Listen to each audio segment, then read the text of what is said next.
진짜인 대아라한들은 볼 수가 없습니다. 가짜인 스님들은 날마다 볼 수가 있습니다. 그분들 모시고 복덕을 구할 수가 있습니다. 3번님께 예경 올리는 것이 바로 복덕입니다. 이것을 참고해야 합니다. 의미가 아주 심오합니다.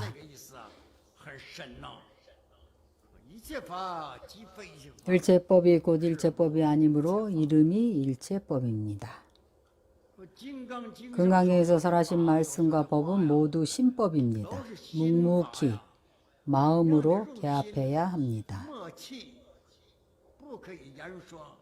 말로는 설명할 수가 없습니다. 설명으로는 다만 계몽을 해줄 수 있을 뿐입니다.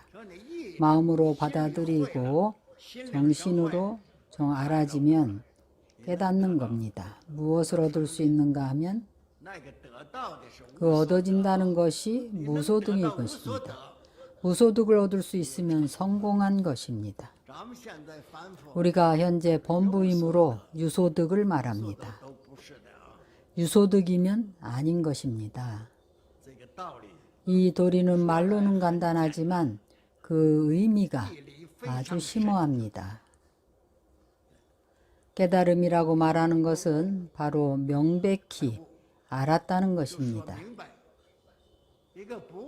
깨닫지 못했다는 것은 바로 명백히 알지 못한다는 것입니다. 이것은 한두생 일이 아니라 무량겁의 일이고 천만생의 일입니다.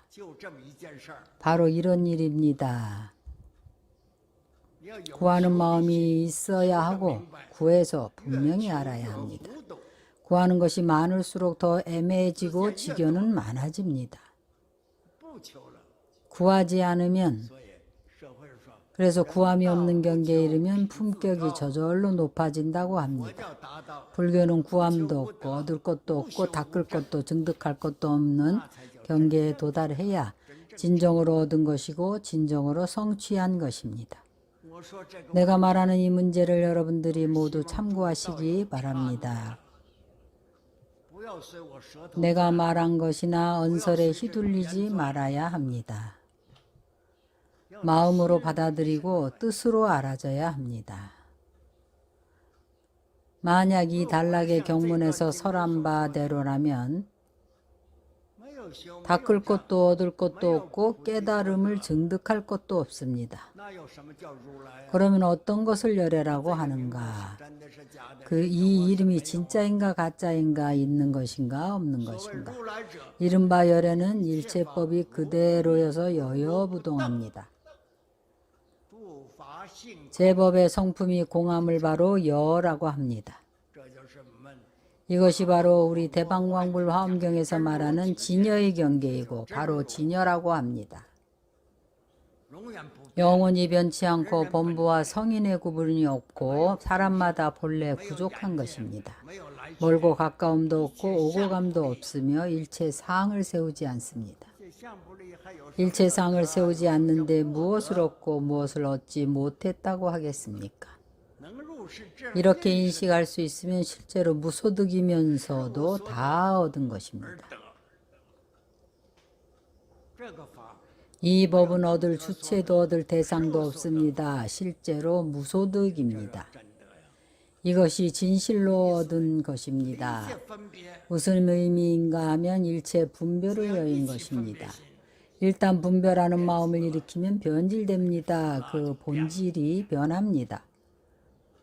그래서 이러한 연고로 부처님께서 일체법이 다 불법이라고 설하십니다.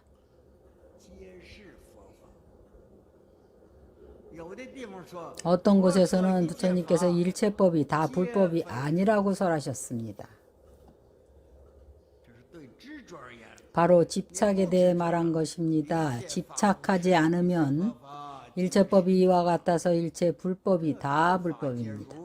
일체법이 다 그대로여서 여여부동합니다. 이 단락의 경문에서 부처님께서 실제로 무소득이라 했습니다. 만약 얻음이 없는 마음을 가지고 얻고자 하는 마음이 없다면 깨달음을 얻게 됩니다. 마음이 나지 않습니다. 얻을 것도 얻지 못할 것도 없습니다. 마음에서 직연을 일으키지 않습니다.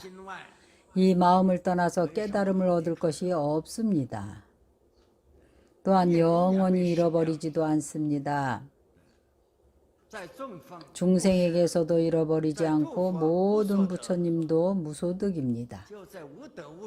얻을 것도 없고 잃을 것도 없는 이것을 여러분들이 참고해 보십시오. 마음은 정멸한 것입니다. 일체 지혜는 본래 있는 것입니다. 이것이 바로 모두 원만한 것입니다. 금강경을 배우려면 이러한 인식이 있어야 합니다. 일체법에 취함도 버림도 없을 수 있어야 합니다. 취사의 상을 떠나서 능소 또한 없어야 합니다. 이렇게 일체법을 건립해야 합니다.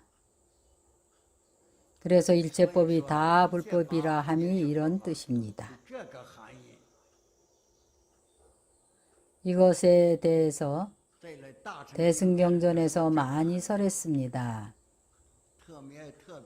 특히 유마경에서 문수보살과 유마일거사의 변론에서 전부 우리 금강경에서 말한 유형의 내용들, 대화들입니다. 만약 여러분이 유마경을 보았다면 다 알 것입니다. 이것은 일체 무심대법의 공통된 뜻이어서 모두 다 이러합니다. 일체법이 다 불법임을 안 연후에 이것을 진정 깨닫게 됩니다. 만약 배워서 알아진 것이라면 자신의 마음에서 증득한 것이 아닙니다. 배움에서부터 점차로 증득할 수 있게 됩니다. 지견에서 문제를 인식하게 되면 이미 바뀐 것입니다. 그래서 점차로 증득할 수 있게 됩니다. 이러한 지혜들은 당연히 반드시 선정력을 통해서 나오는 것입니다. 이것을 정해 일치라고 합니다. 우리 교리를 배우는 불자들은 해를 배우는 것입니다. 우리 선방에서 정진하는 불자들은 정을 배우는 것입니다. 정에서 지혜가 나오고 지혜가 생기는 것입니다. 진정한 지혜입니다. 지혜로서 선정을 이끌어 나가기 때문에 그 지혜가 진정한 지혜이고 정이 진정한 선정입니다. 정의 균등이라고도 하며 한쪽으로 치우치면 안 됩니다. 또 정의 재행이라고도 합니다. 이 정은 선방에서 말하는 것과 같은 것이 아닙니다. 여여부동하게 육군을 막는 것을 정이라고 합니다. 금강경에서 말하는 정은 대정입니다. 어떤 것이 대정인가 하면 말할 때나 식사할 때나 옷을 입을 때나 모두가 다 정 가운데 있습니다. 이것이 대정입니다. 일체 움직임 가운데에서도 행동을 하는 중에서도 움직임이 곧 정입니다. 정이 곧 지혜입니다. 일체를 비출 수가 있고 일체를 밝힙니다. 이 의미가 매우 심오해서 반드시 오랜 세월을 거쳐야 들어갈 수가 있습니다. 그래서 일체 불법이 다 불법이라고 설합니다. 탐진치가 불법인가 아닌가? 그렇습니다. 탐진치가 불법입니다. 탐진치가 바로 개정회이고 개정회가 곧 탐진치입니다. 여러분이 어떻게 쓰느냐에 달려 있습니다. 수보리야, 예를 들어서 사람의 몸이 장대하다고 하면 수보리가 말하기를 여래께서 사람의 몸이 장대하다고 하신 것은 곧 장대한 몸이 아니라 그 이름이 장대한 몸입니다.